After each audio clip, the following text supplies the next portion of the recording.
Yep. Hello, everyone. The background, you guys see what happens on the background. So welcome. Go ahead, Steve, Greg. 11:02. Yeah. Okay. Good morning.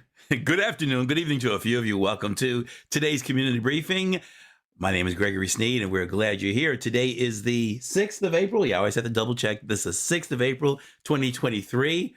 And we are into the second quarter of the year, and we are glad you're here. Today, we have Miss Angela J. Reddock-Wright. She's an attorney, and she's going to be sharing some wonderful information with us about what she does, and also a special topic for our conversation. My company, Lifesaver Financial Services. I help my clients keep more of the money they make so they feel better about their life. And I do that through life insurance solutions, personal financial coaching, and financial literacy training, because I firmly believe that when you feel better about your money, you feel better about your life. Now, it's my pleasure to welcome to this virtual stage the queen of our community briefing, Miss Crystal Mitchell. Good morning, everyone. Glad to have you here. It is April Financial Literacy Month, so a month that we really should be taking and care of our money. Greg has been on Facebook, all social media is telling you how to manage your money. John Bryan has been all over Facebook talking about how to manage your money, spreading out some interesting facts about how we're spending our dollars and many others. And there's, of course, been so many interesting things going on. Some of our wishes about litigation about a former president has happened this week. So that was a good thing. I don't know what that's going to look like, but for some of us, that at least that was the beginning of the rah. We'll see what happens through the rah of that, but at least that was exciting for me on Monday. So we'll see where that goes. I am Crystal Mitchell, and I am the co-director of Recycling Black Dollars and the inspiration for the community briefing. The community briefing was inspired as the result of the pandemic that in 2020. I wanted to make sure that we had a platform that informed us of where the resources and were going to be, both the money and also the technical resources, so that we could be prepared, so we could save as many businesses as possible. As it was, we lost about 400,000 businesses. Many of those were Black businesses.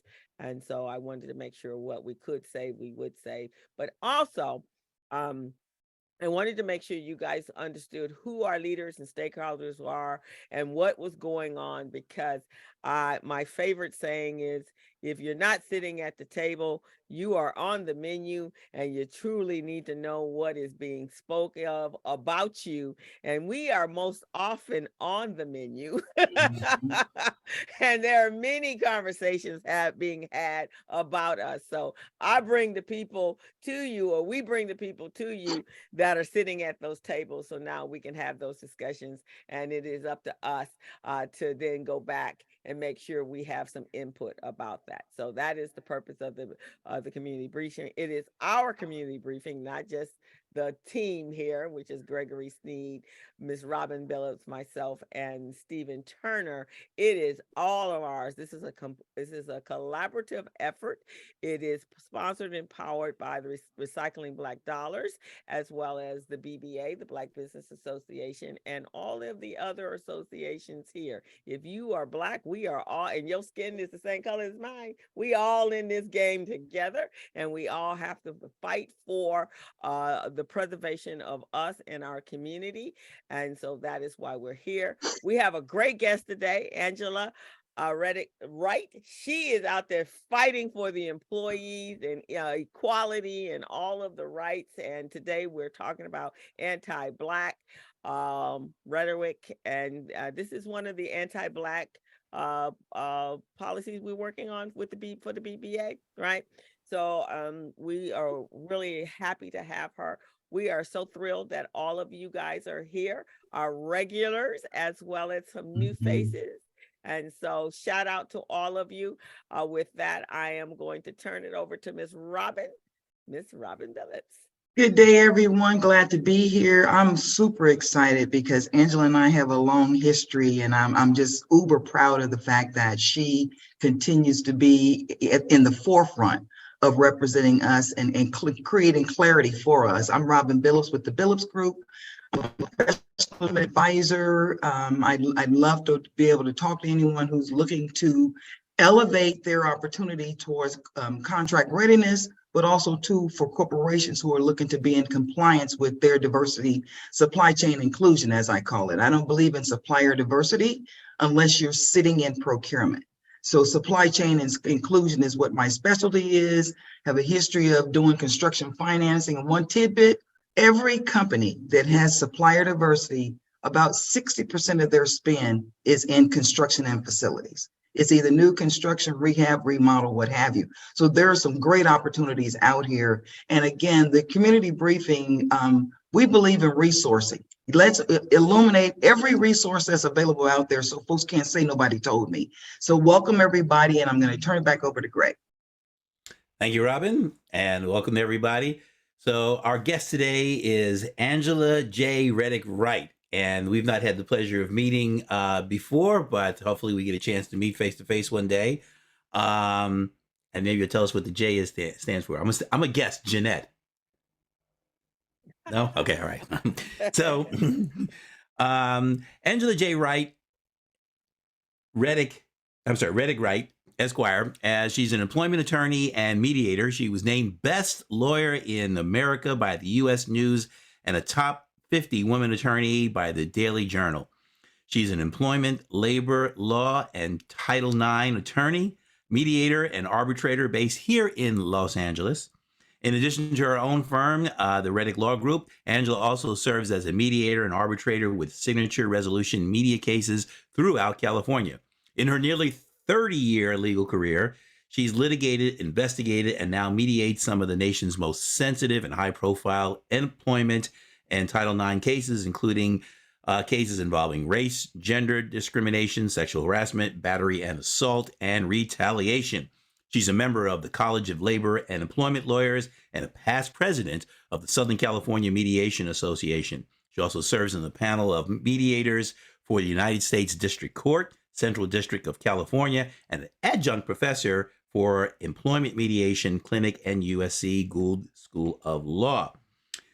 Got a lot of things here that she's a published author, speaker, legal analyst. She has appeared on media. She's been a guest on ABC's Good Morning America, MSNBC, CNN, BBC, NPR, Court TV, and now the Community Briefing. That's the top one there. She hosts a weekly show on Tavis Smiley's KBLA Talk 1580 entitled Legal Lens with Angela Reddock-Wright. And she's also published a book, The Workplace Transformed. She's a graduate of UCLA School of Law and Amherst College in the UCLA. I see some hands going up, UCLA. All right. Okay. And I have no idea where she grew up, so we didn't get a chance to find that out. Are you a native of Los Angeles? Since age 9. Age 9, from okay. Birmingham, Alabama, and came to Compton, California, and grew up in Compton. Well, that's LA, Lower Alabama. Yep. So please join me in welcoming Angela Reddock-Wright to our virtual platform. Angela. Wow, thank you so much for such a generous introduction, Gregory. And I too look forward to meeting you in person one day. And it's great to see all of you on the line. When I joined in, just the energy and the conversation just gives me life this morning. So it's good to see so many friends. I was going to name them, but there are at least 10 plus of you on the line. I think I know everyone in some capacity, so I won't name you because I don't want to offend anyone, but it is super great to see friends, people who have been mentors, supporters, just colleagues in this work. I cannot thank you enough. In the nearly 30 years that I've been doing this work, I have each of you and so many of you to attribute the opportunity that I've had to. So thank you. And thank you to the community briefing, Black Business Association, Recycling Black Dollars, and Our Weekly, and others that are associated with putting on this program for what you're doing and just the consistency, through COVID and everything, and continuing to produce these events. And I'm just really grateful. And as you said, Gregory, and now the community briefing, there's nothing like, despite what we all do, and I know so many of us on this line, we do so much, and we're engaged across the board, locally, state, nationally, but it's nothing like, being home and being, on the ground with people who are making it happen every day here in Los Angeles. And when I look at your faces, each of you all are doing that, and I'm just honored to be here. And so I am also excited to talk about something that I live in, is who I am through and through. Anything dealing with the workplace and employment and creating opportunities for people in the workplace, that is who I am. And really is, when it comes to my professional mission in life, I always say that my mission is to help employers and employees to create great, healthy, and thriving workplaces. And I know it sounds, a little cheesy, but that's truly what my commitment is. And what we're going to talk about today is going to give us, I call it sort of employment law 101, just to ensure that we're all on the same page in terms of how our current laws work and how they impact employees every day, and give you some insights as well from the lens in terms of the work that I do every day. To kick us off, I do have a PowerPoint just to help guide our conversation. And I believe I have sharing rights already. Let's see, I do. Okay. You do now. Okay, okay, good. And I'm just going to put it in, if I can here, in slideshow mode. Okay. All right. Can everyone see that okay? Mm-hmm. All right. Again, it's just a guiding point. You don't have to kind of follow on in detail. But just to give you, thank you, Gregory, again, for the overview of my background, but just to kind of put it in context for our conversation today. So I'm originally from Birmingham, Alabama, and I always start there because Birmingham really shaped, who I am. There's definitely a Southern girl in me, and Southern values and Southern roots. And I know so many on this line, our families, are rooted in the South. And that's probably true for so many of us. One of the most memorable experiences from growing up in Birmingham to age 9 was I spent a lot of time with my maternal grandmother, Fleta Gills. May she rest in peace. And I had great grandparents on both sides. But my grandmother was worked in a convalescent home as a home healthcare worker, and she was a member of her local union. And I remember on one occasion they were picketing, very much like what we just saw with our school district. They were picketing, seeking better rights and opportunities for the workers in this particular convalescent home.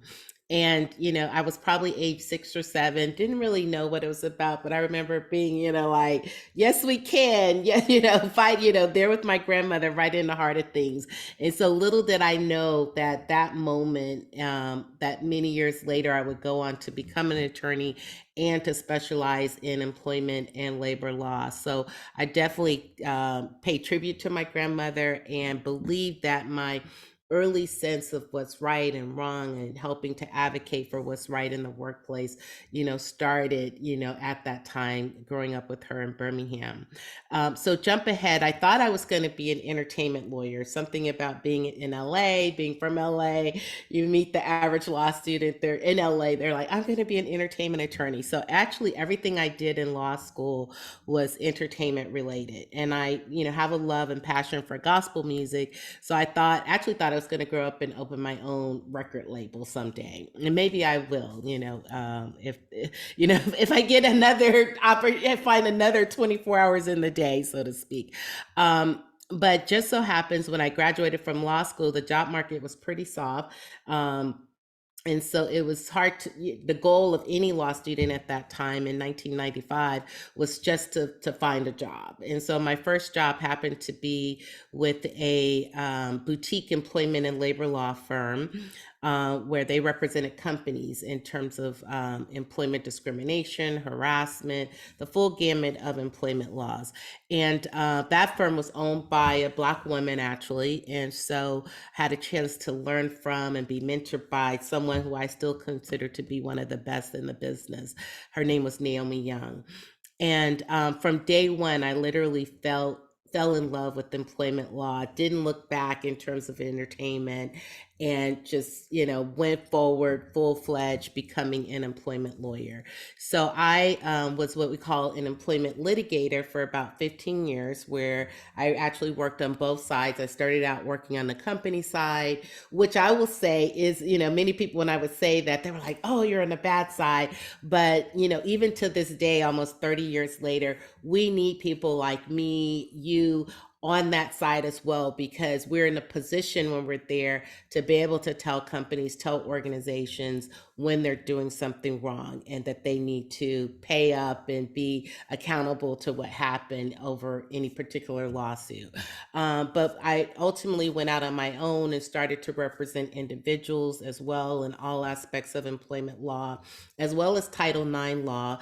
And basically, Title IX law is the same as discrimination law in the workplace, but it specifically applies to colleges and universities and schools, anyone that receives federal funding. We traditionally think of Title IX in terms of sports and athletics, and it did kind of arise to create more rights for women when it comes to athletics in schools, but it's really a law that is equivalent to our anti-discrimination laws in employment, which says you can't discriminate against individuals, whether they be students, faculty, administrators, in school environments based on their race, their gender, etc.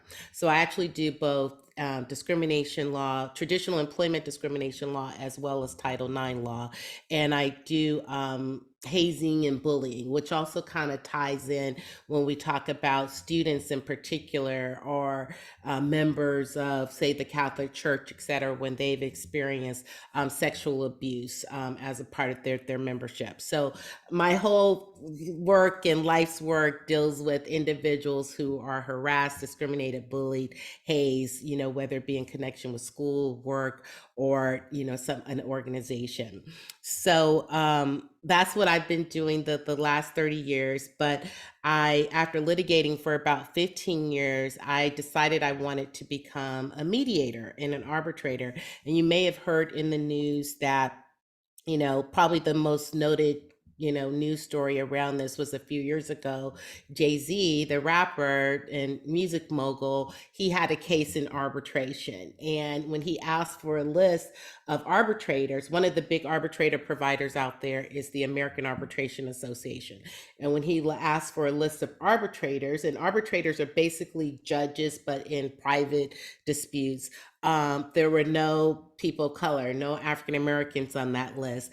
And a big reason is because there are not many of us in this business. And so seeing that as a litigator for many years, whenever I had to hire a mediator or arbitrator for my clients' cases, I was like Jay-Z. There was rarely, someone that specialized in employment law that was a person of color, African American, that I could hire. So I wanted to be a part of helping break barriers in what we call the neutrals industry. And the word neutral tends to cover both arbitrators and mediators.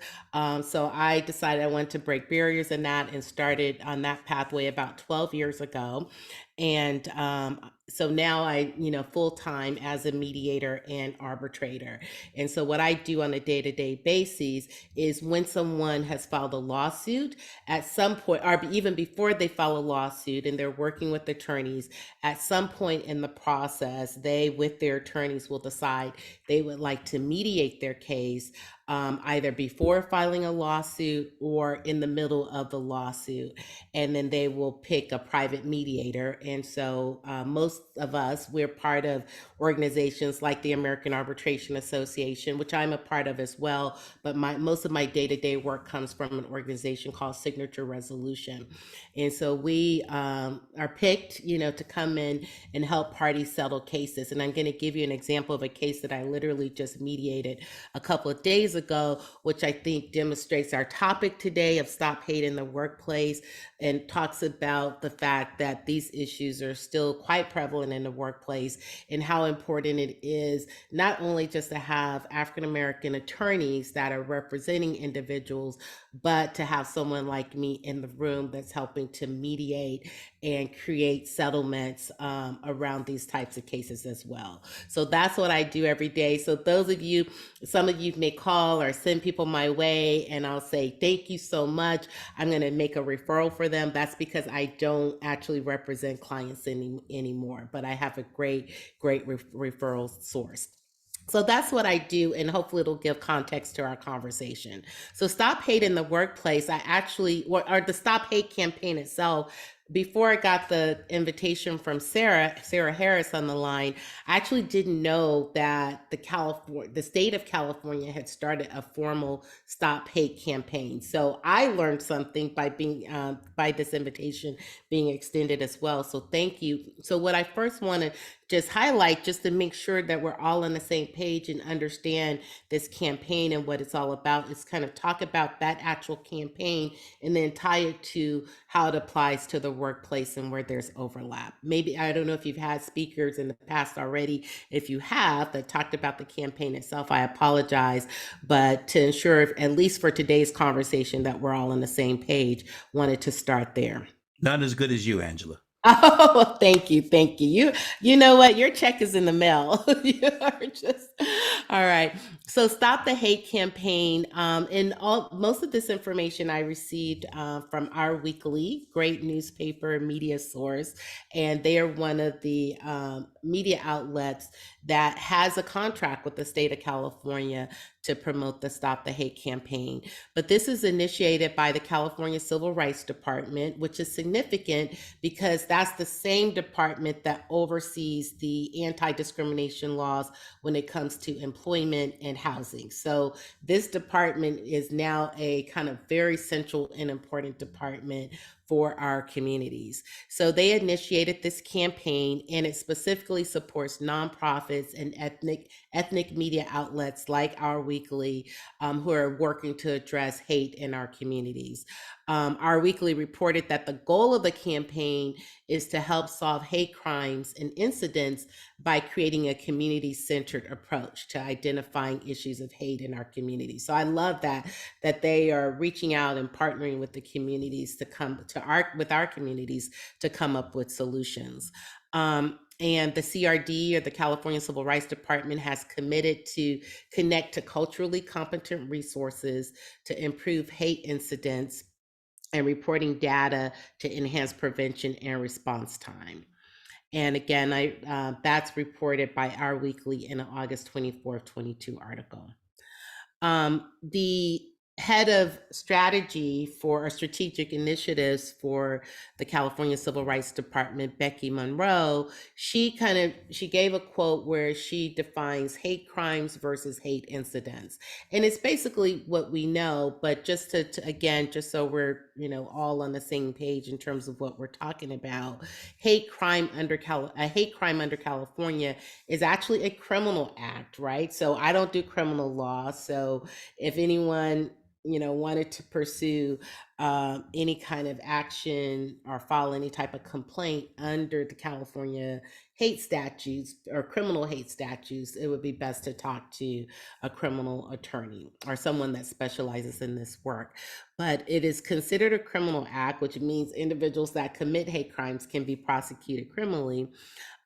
Where you engage in an act based on the characteristics of the victim, based on their disability, their gender, their nationality, their race, ethnicity, religion, or sexual orientation.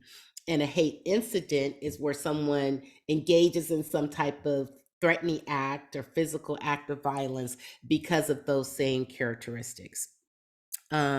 Recent statistics show, as reported by our weekly, as well as the Center for Study of Hate and Extremism at California State San Bernardino and the California Society for Healthcare Engineering, just high level statistics that anti-Black crime, the anti-Black hate crime rate has risen 46% since 2020, and that not surprisingly coincides with the death of George Floyd, where we saw Black Lives Matter had obviously already been in existence and doing a lot of work even before George Floyd's death. But what we saw after that is sort of a heightened focus on Black Lives Matter, more attention given to it.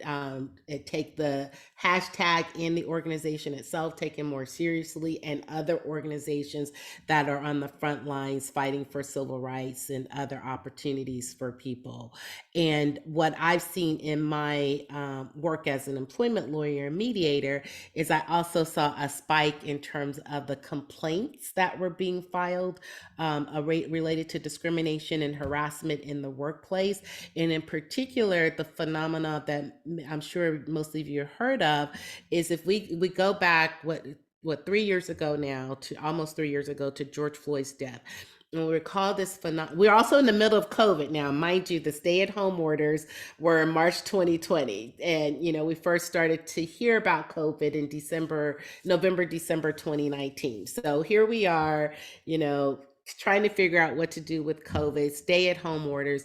Then we have George Floyd's death. So just everything is kind of coinciding in our world in a really interesting way, and which brought a lot of things to the forefront. And many corporations during that time took out ads in newspapers, made public statements that we're committed to Black lives. We're going to make change. We're going to be, support community organizations. I know many organizations got increased funding in that year, and maybe the second or third year following that. And just big, companies were making big statements about their commitments to these issues.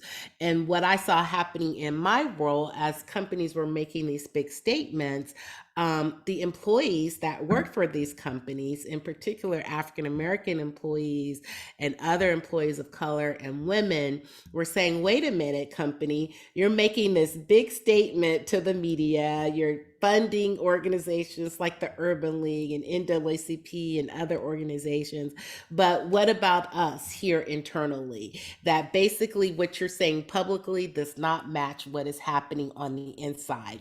And so, and at the same time, and I talk about it in my book, The Workplace Transformed, at the same time, the same activism that we're seeing on the front lines with Black Lives Matter and other movements. And mind you, just before Black Lives Matter, we also saw a rise in the Me Too movement, which, by the way, did not start with Harvey Weinstein. It actually started with Tawanda, I can't think of her last name right now, I say Tawanda Bradford, but Tawanda, y'all know Tawanda, right? It started with Tawanda 10 years before the Harvey Weinstein and the Hollywood taking on Me Too. It started with a Black woman. So we've just had Me Too, we have Black Lives Matter, George Floyd, COVID, etc. And with that came increased public activism, but also in the activism in the workplace. And to me, it has been so fascinating to watch this, because literally, where for years employees sort of felt like islands unto themselves, they may have been facing issues, didn't quite know what to do, maybe not trusting their human resources or trusting their companies to do the right things.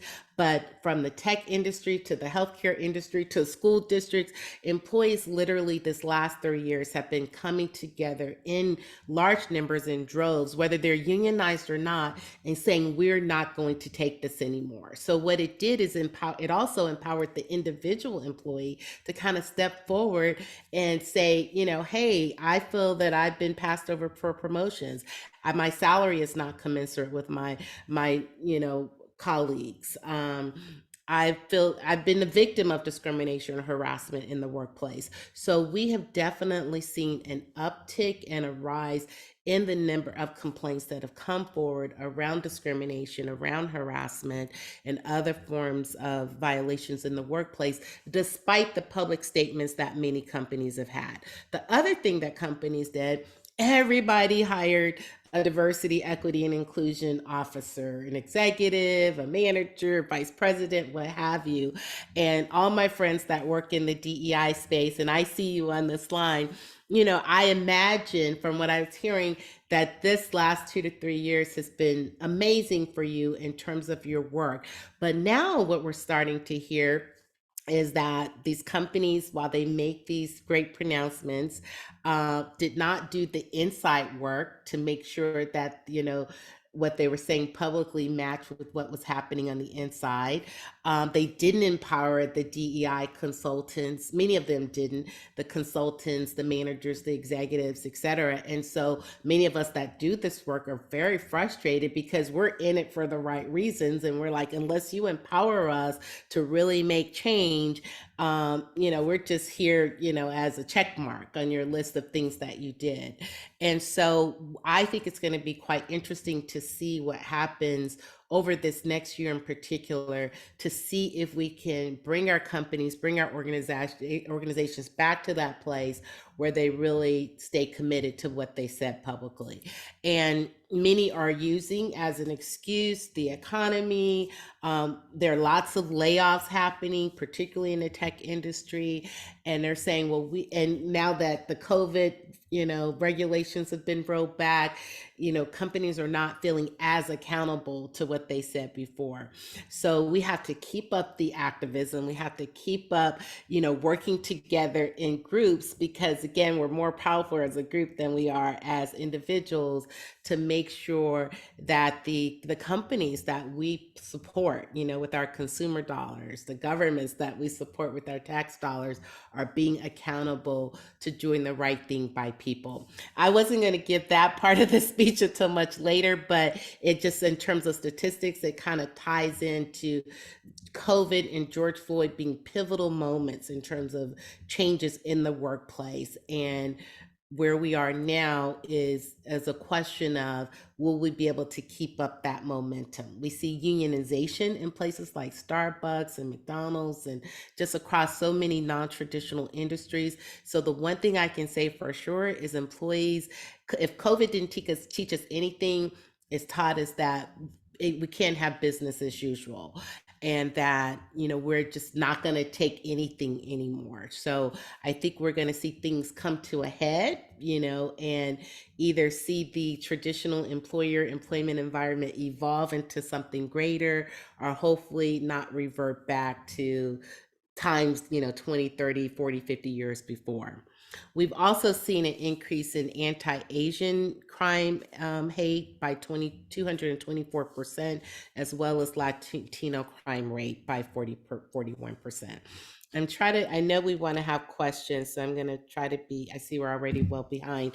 Try to finish up in about 10 or 15 minutes so that we can have questions. So again, focused on not employment yet, but the Criminal Hate Crimes Act in California. That particular act in the CRD is focused on preventing hate, violence, and crimes.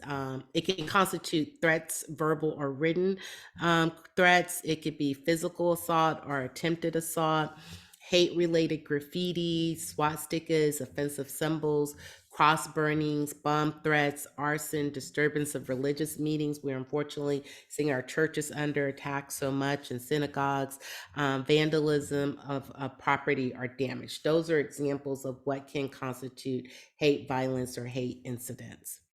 What's protected in terms of hate under California law? And this is critical because it will overlap with what's protected in the employment arena as well. So what's protected? Race and color, ancestry, national origin, religion, your language, your primary language, citizenship or immigration status, disability, mental and physical characteristics, as well as sex and gender, including pregnancy. So if someone engages in a threat of violence or symbolism or cross burnings or what have you, because of any of these characteristics, they could be prosecuted in the state of California under the hate crimes laws. Additionally, sexual orientation, gender identity and gender expression, medical condition, genetic information, marital status, political affiliation, that's the big one, for example, and position in a labor dispute. All of these things are protected under the hate crime statutes in California. Available remedies, if you feel that you've been the victim of a hate crime or have experienced any of these violent threats, you can seek a restraining order in court. You can actually seek damages for medical treatment, lost wages, property repair, as well as emotional suffering and distress. Very similar to, on some level, similar to the kind of remedies you can seek in employment disputes. You can also seek punitive damages. So say, for example, it's an organization that's pushing hate crimes out. That organization may have deep pockets and a person can go for punitive damages, as well as civil penalties up to $25,000 and attorney fees for having to hire an attorney and then having that attorney's fees reimbursed. So how does this apply to the workplace? So very similar. Remember I said the organization that started this Stop the Hate campaign in California is the California Civil Rights Department. That department, many of you might be like, wow, I didn't know we had that department, because the name is new, but the organization or the department is not new. It's formerly known as the California Department of Fair Employment and Housing. We would call it the DFEH. Who remembers DFEH, or California Department of Fair Employment and Housing, right? So that is the organization that now oversees hate crimes in California.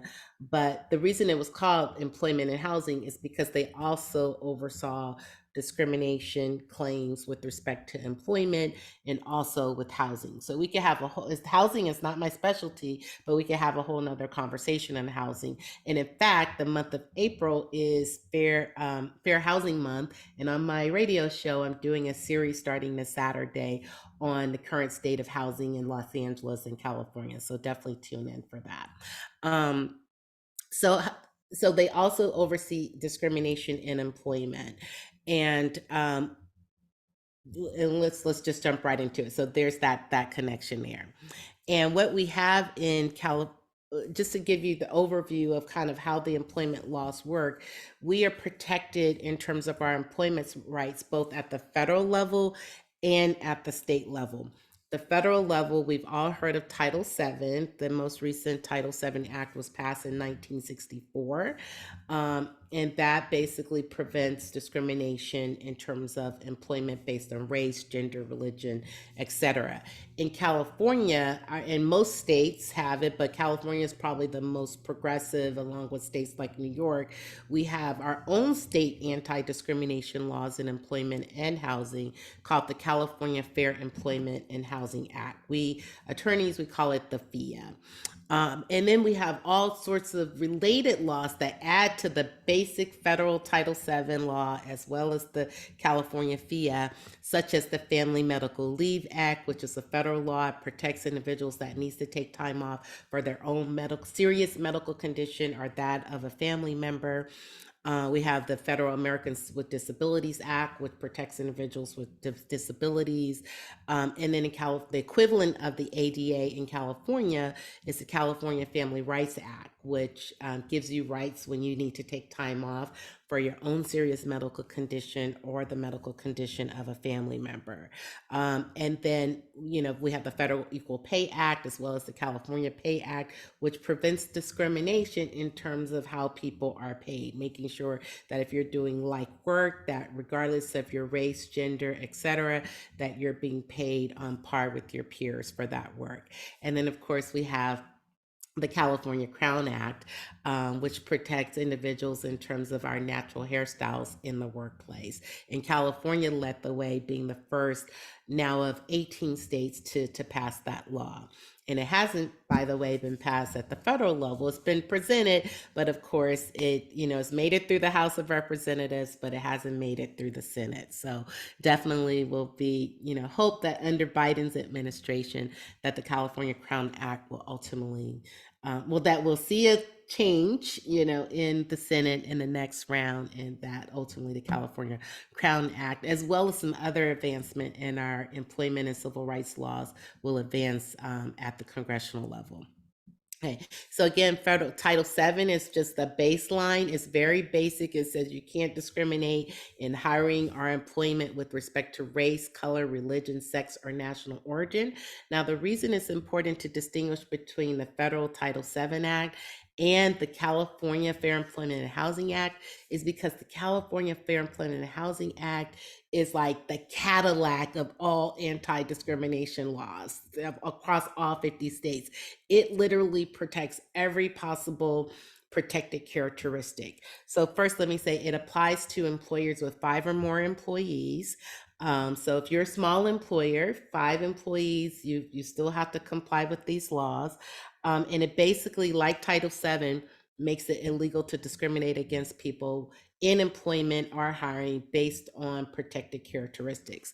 Now, what I mean by saying it's the Cadillac is, remember, the Title VII only protects with race, color, religion, sex, or national origin.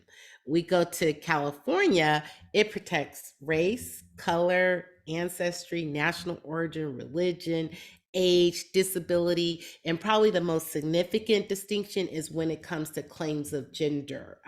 So traditional gender discrimination claims are just male, female. But in California, we have sexual orientation, gender identity, gender expression. So it covers, and today is not about, all the different changes in terms of gender, but just imagine all the conversations going around now about how people choose to identify, what their pronouns are, how they choose to be, referenced. California protects all of that, right? Without getting into details, compared to federal law is still based on traditional notions of male and female when we talk about gender protection. California also protects based on your medical condition.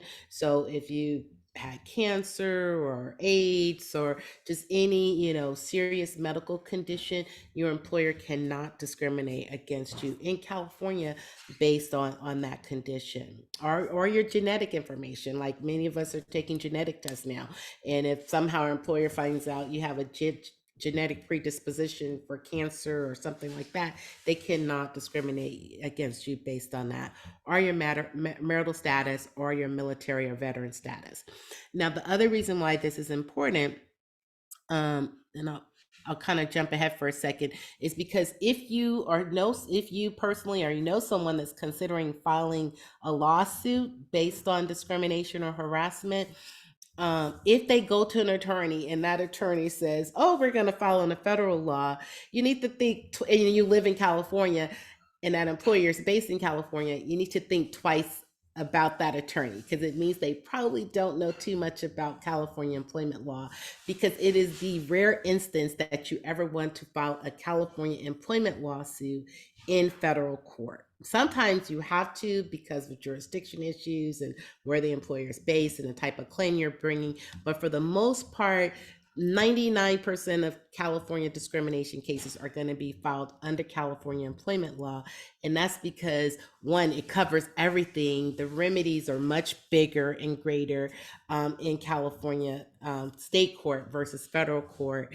And it's almost considered malpractice in a way for an employer for an attorney to first file your suit in federal court, unless there's a legal reason that they're doing so. But if all things are just basic discrimination cases, if it's just a basic discrimination case, they're going to file in state court. And also because our California state courts, particularly Los Angeles Superior Court, tends to be a lot more liberal and generous in terms of their awards in their verdicts and so forth, compared to federal courts. So that, that's just a little insight 101. In California, if you file a discrimination suit, you can seek remedies for back pay. So say you were terminated or you felt you were passed over for a promotion, you'll say, well, if you win your lawsuit, you'll say, well, you owe me the difference in the promotion I would have received or for the time I've been out of work. Also for front pay, let's say as you were fired from a job and I see these cases all the time. People are saying, hey, I was going to retire from here. So if you fire, and I'm 55 years old, you fire me, it's really hard to find a new equivalent job at age 55 or 60 or 65. So you need to you employer need to pay me out for the time that I would have worked for and retired from this company. Front pay, honestly, is hard to get, but there are strong arguments that can be made, particularly if you work for that place for a long time. You can seek hiring, reinstatement, promotion, out-of-pocket expenses, policy changes. I'll close with an example, the case I worked on this week, which is where she sought policy changes within a school district. And you can seek punitive damages. How many of you have heard of the Tesla case? Tesla race discrimination case. It's been in the news in the last 2 to 3 years, but long story short, very good friend of mine. And if you're ever looking for a great employment attorney, he's on my list of referrals. Bernard Alexander, one of the African-American, one of the top employment lawyers, trial lawyers, not only in the state, but in the nation. But he filed a suit in partnership with an attorney in Northern California, a race discrimination against Tesla. And we know Elon Musk, we've seen, we know Tesla has its issues, as do all Elon Musk companies. So long story short, they got the largest race discrimination verdict on a race discrimination claim in the US 3 years ago. It was $130 million plus punitive damages. The Tesla challenged the verdict. They ended up retried it, just over this last month.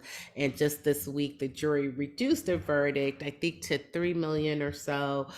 So that, the fact that they had a judgment against Tesla is big news. The fact that the judgment was reduced is not great news, but it is an example that you can get, both back pay, front pay, punitive damages. They'll also receive their attorney fees and costs in that case. Okay.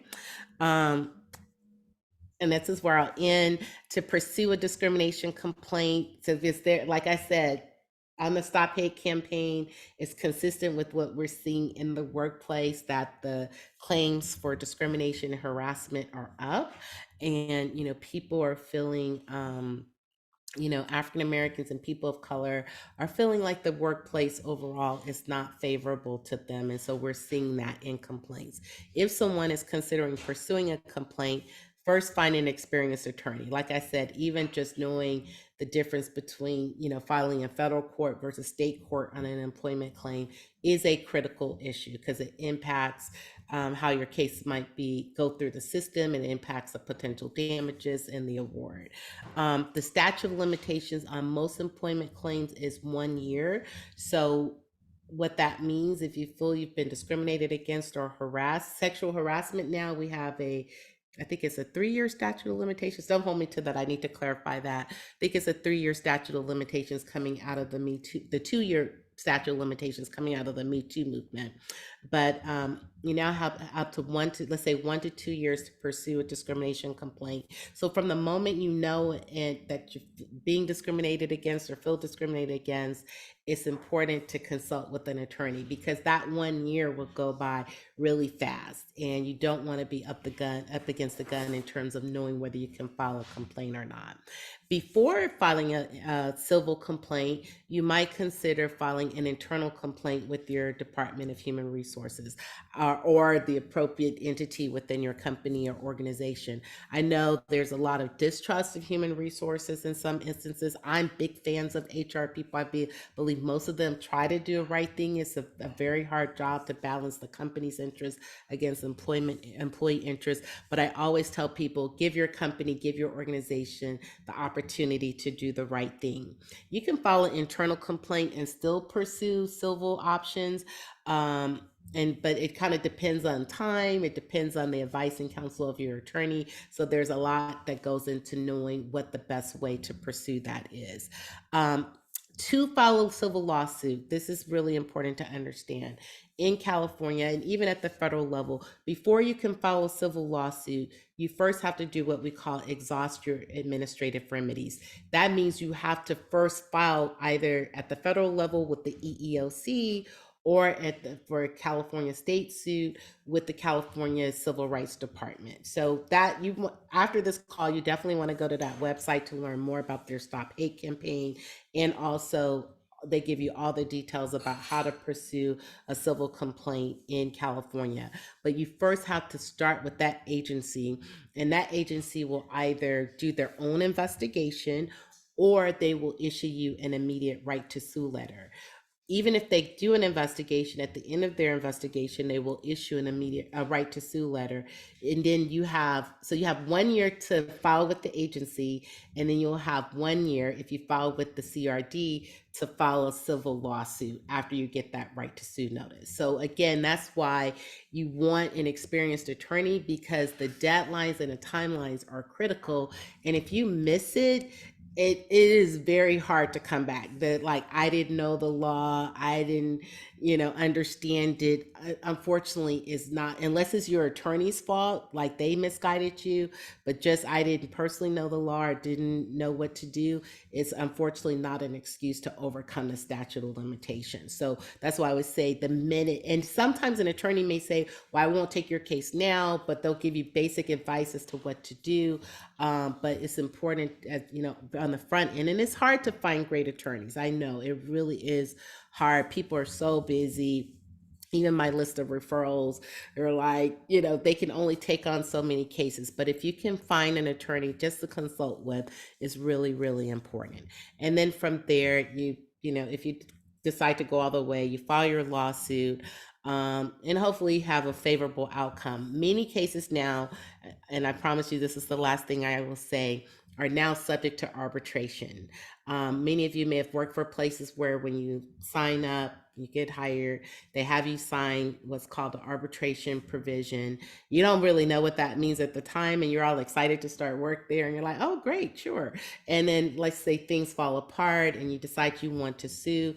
They will bring out that agreement saying you can't sue in court, you have to go before an arbitrator. And so that's why it's important to have people like me who work as an arbitrator, who work as a mediator, so that whether you're in civil court or in arbitration, you have people that are fair and neutral and independent, and will participate in making a good decision based on the evidence.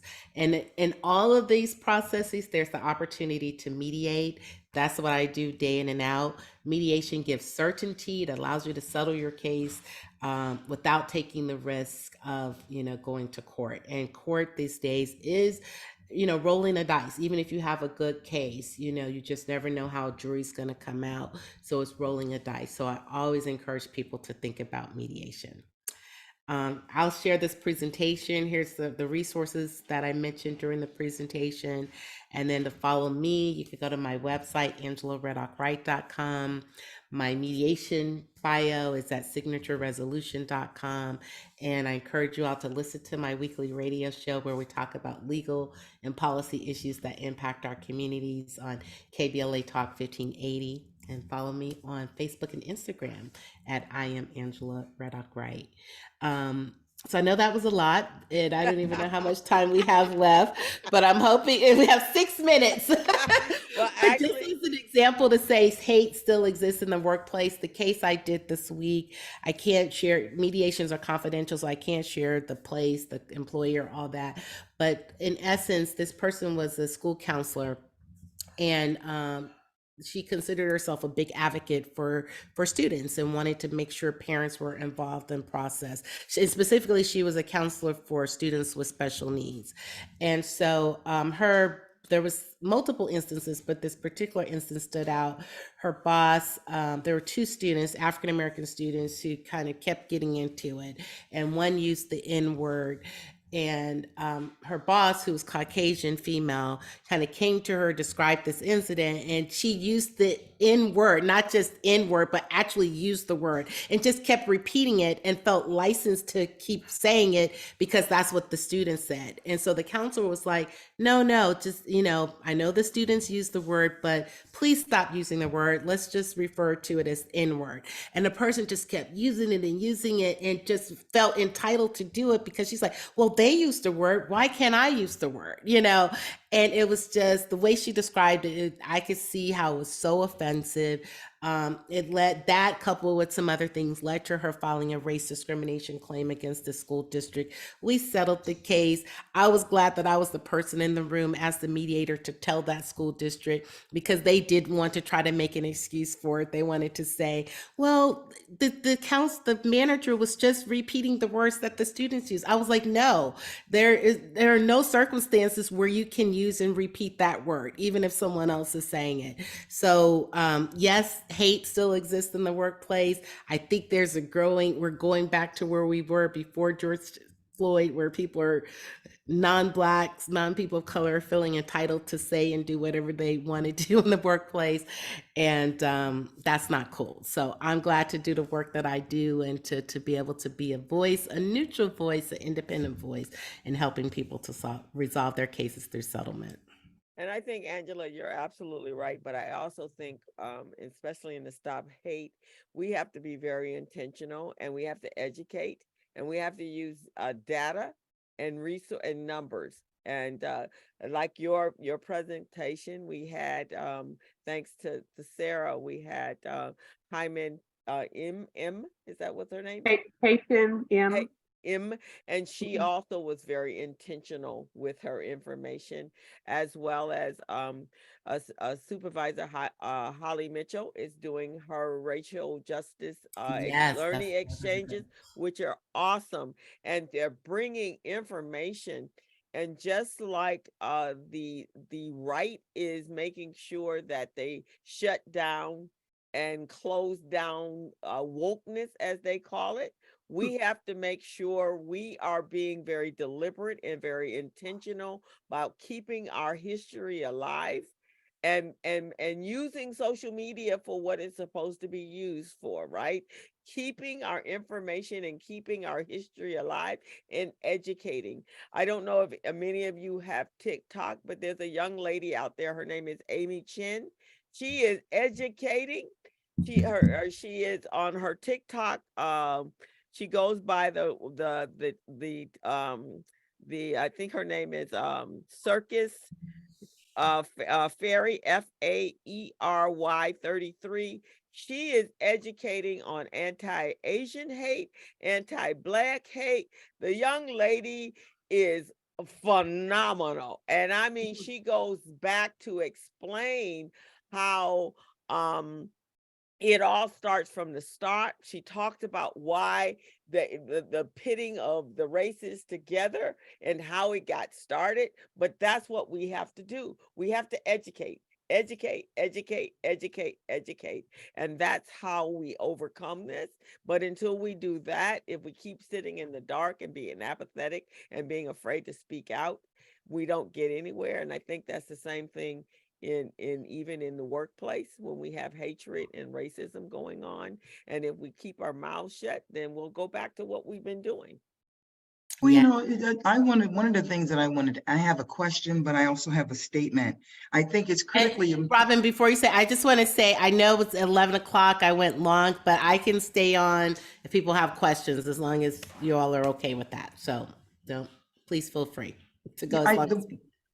Thank you for that. The one thing that I wanted to say, I tell people all the time, stop trying to do business on text, right? You need to do business on email. You need to forward your text to your email. You need to have documentation.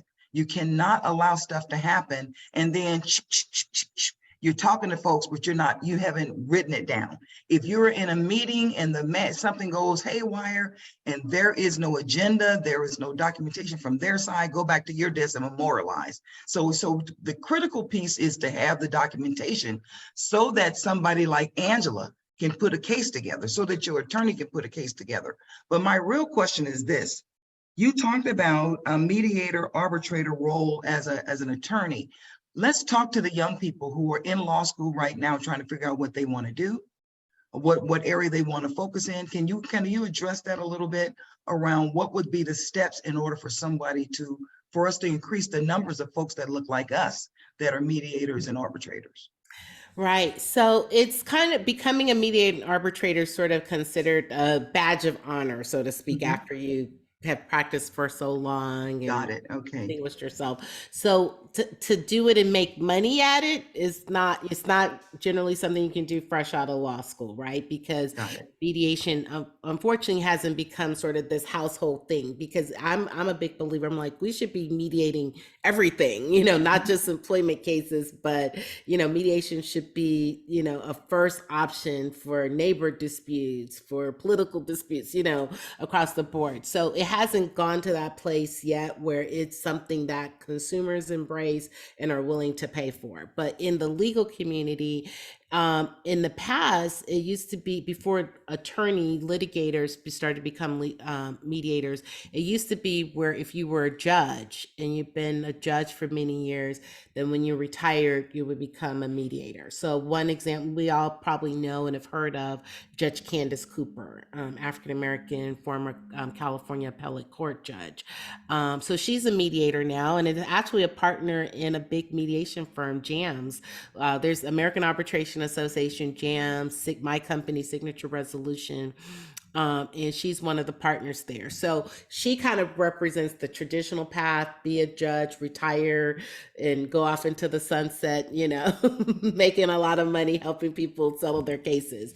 But more and more attorneys are skipping the bench and going straight to becoming mediators and arbitrators. But it's generally, to do it and make money at it, it's generally after you've practiced a number of years, you're respected, and people say, this is someone who we think can be fair and neutral and help us either mediate or arbitrate our case. But in law schools now, thankfully, and that's what I do at USC, they offer mediation courses in law school. So we start to help train lawyers. It's a part of helping lawyers be more civil toward one another and in their practice, and to prepare them to be good advocates in the mediation process, and also to plant early on in their minds that down the road, this is something that they can do. So definitely for law students, take those courses so you at least learn what mediation is about, how it works, and how you'll use it in your own practice. And if it's something like, and that's how it came for me, Robin. I met an attorney as a young associate who was making a transition to becoming a mediator. I was like a third year associate, and I was like, what is that all about? And that was literally planted in my head at that time. And then I knew, like, in 10, 15 years, I'm going to do that. So it starts early.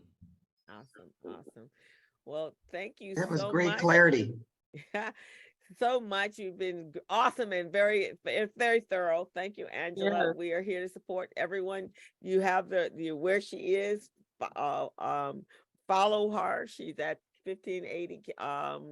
What is that? KBLA Talk Yes. 1580, and I am Angela Reddock-Wright, to keep you updated on everything. Right. So head over there. If you have anyone that has any employment questions and so forth, go on over there to her. Thank you, Sarah. And so, yeah, we have to be very forthwith and intentional on making sure that we get our equality and what is right for us in a very unfair world, I say.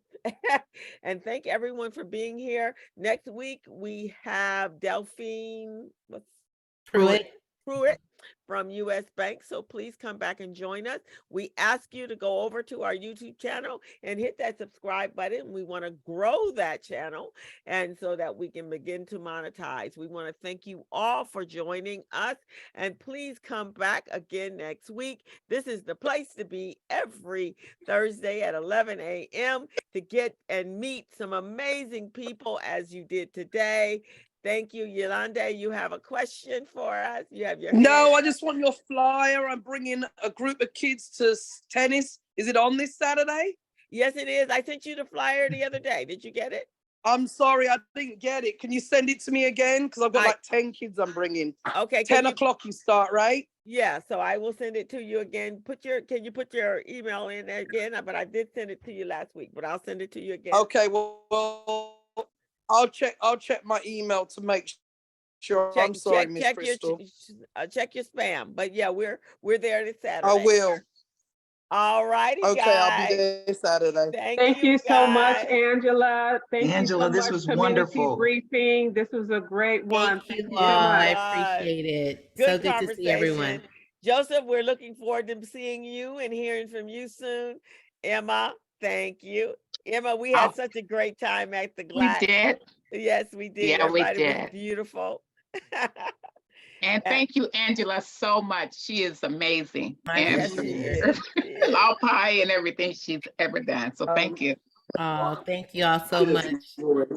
My buddy. Have a good holiday weekend, everyone. Be Yes, safe. you guys. You Happy too. Resurrection Blessed Holy Week. Week, Holy Yes. Week, Resurrection, whatever you guys want to call it, whatever's your flavor. Happy Good Friday tomorrow. My buddy Armand and his ascot. Not the look. I Excellent, love Crystal. that look. I love you. I love it too. If you have a chance, hit me up after your debrief. Okay, we'll do. I got to go eat right now. Awesome. I didn't get my protein shake, so I'm feeling. Yeah, me too. I need one. I feel like I'm a little hungry. Yeah. Hey, Renee. Awesome. All right, you guys. Take care, everybody. All right, Thank bye-bye. you. You Okay. guys. Yes, Shiva was looking so pretty on last week or 2 weeks ago, whenever it was. Seemed like a long time ago. All right, guys. Yeah. See you later. Bye-bye. Okay. Bye-bye. Great week.